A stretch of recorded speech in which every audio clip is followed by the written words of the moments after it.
Professor Chitranjan, ठीक है sir, मैं आ रहा हूँ।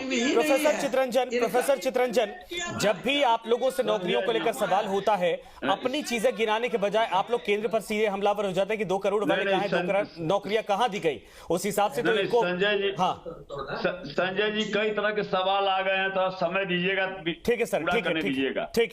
पहले तो मैं संजय जी जो सवाल उठाए कि हाँ, तो यह प्रक्रिया है, प्रोटोकॉल के तहत ही वित्त विभाग में, विधि विभाग में जाता है। हाँ। और जो पहले के चरण में जो बहाली हुई है, संजय जी काफी ईमानदारी से विश्लेषण करते हैं। हाँ। तो उनको इस सच्चाई को स्वीकारना चाहिए कि पिछले चरण में जो बहाली हुई और जो आज नियोजित शिक्षक है, उनके सामने जो समस्याएं आ रही है, नए नियमावली में उन सबको सुधारा गया, जो नियमावली आने वाली, इसलिए और प्रोटोकॉल के अनुसार ही होगा। सवाल यह उठ रहा है पैसा का, तो पैसा का सवाल जो उठ रहा है, आज भाजपा जो है सवाल उठा रही है, तो मात्र हम 5 महीना से सरकार में है, इसके पहले तो भाजपा थी सरकार में, तो यह जो है तो भाजपा की जिम्मेवारी है। हाँ। लेकिन मैं उस पर नहीं जाऊंगा। केंद्र में भाजपा की सरकार है, मैंने पहले कहा। हाँ। और संजय जी इसको जानते हैं बखूबी से, आपको भी संजय जी जानकारी होगी। हाँ। कि केंद्र के द्वारा जो शिक्षा मद में जो राशि दिया जाता है,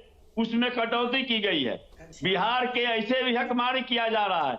ये लोग नहीं चाहते हैं कि नौजवानों को नौकरी मिले, इसलिए जो है सो जो बिहार का फंड है, हाँ। जो बिहार को रियल में जो हक है, वह नहीं दिया जा रहा है। स्पेशल पैकेज और विशेष तो सर, ये ठीक है, आरोप समझ में आता है, लेकिन मैं तो ये पूछ रहा कि इसके बावजूद शराबबंदी से रेवेन्यू है नहीं आपके पास, केंद्र सरकार पर आरोप लगाते कि पैसा नहीं मिलता, तो करेंगे कैसे? थोड़ा सा बहुत शॉर्ट में जवाब देना चाहता हूँ।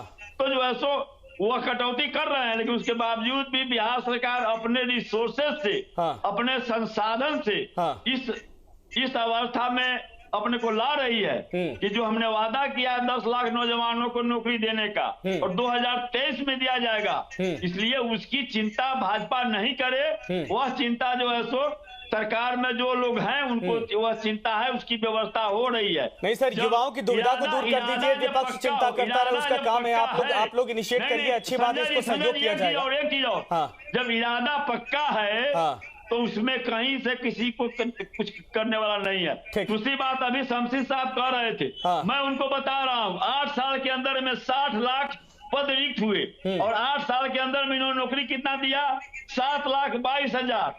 और उसमें मैं बताता हूँ, जब आंकड़ा मैं बताऊंगा तो आपके पास समय आप नहीं दीजिएगा, मैं बताता हूँ, केवल चुनाव का जब वर्ष आता है 2019, तो उस समय जो है सो इन्होंने बहाली की, और जैसे ही चुनाव खत्म हो जाता है तो जो है सो राष्ट्रीय स्तर पर 33,000 32,000 एक नियुक्ति हुई है। सर, मैं आऊंगा इसको लेकर एक दिन विस्तार से चर्चा करेंगे, वाकई में समय देंगे, आज थोड़ा कमी